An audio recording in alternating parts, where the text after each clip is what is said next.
Setiap orang tua pasti menginginkan anaknya untuk tumbuh sehat dan cerdas. Kesehatan dan kecerdasan adalah bekal untuk masa depan anak yang lebih baik dan menciptakan bangsa yang maju dan kompetitif. Namun tahukah Anda bahwa ternyata 1 dari 3 anak balita di Indonesia mengalami stunting?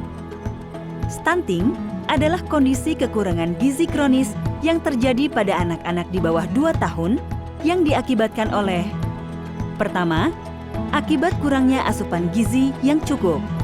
Hal ini kebanyakan dikarenakan ketidakmampuan orang tua menyediakan bahan makanan bergizi, serta pola konsumsi dan pola asuh yang tidak tepat.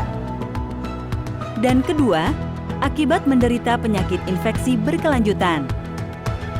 Umumnya karena anak-anak tersebut mengkonsumsi air minum yang tidak aman, berada dalam lingkungan sanitasi yang tidak bersih, serta tidak mendapatkan layanan kesehatan secara memadai.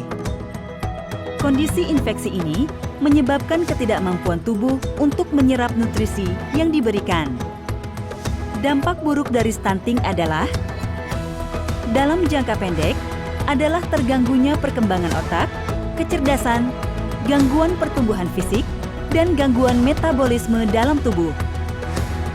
Dalam jangka panjang adalah menurunnya kecerdasan dan prestasi belajar, menurunnya kekebalan tubuh sehingga mudah sakit, dan resiko tinggi terhadap penyakit diabetes, kegemukan, penyakit jantung dan pembuluh darah, kanker, stroke, dan disabilitas pada usia tua. Secara fisik, anak stunting memiliki tinggi badan di bawah standar pertumbuhan anak normal seusianya. Untuk mengetahui seorang anak menderita stunting atau tidak, perlu pengukuran oleh alat yang tepat dan dilakukan oleh petugas kesehatan yang terlatih. Untuk itu, setiap bayi perlu diukur tinggi badannya secara berkala. Pencegahan stunting akan efektif dilakukan sejak awal kehamilan sampai usia 2 tahun atau yang kita namakan sebagai 1000 hari pertama kehidupan. Periode ini dapat diibaratkan sebagai gerbang kesempatan untuk mengoptimalkan pertumbuhan anak. Mari kita bersama-sama mencegah stunting bagi semua anak di Indonesia.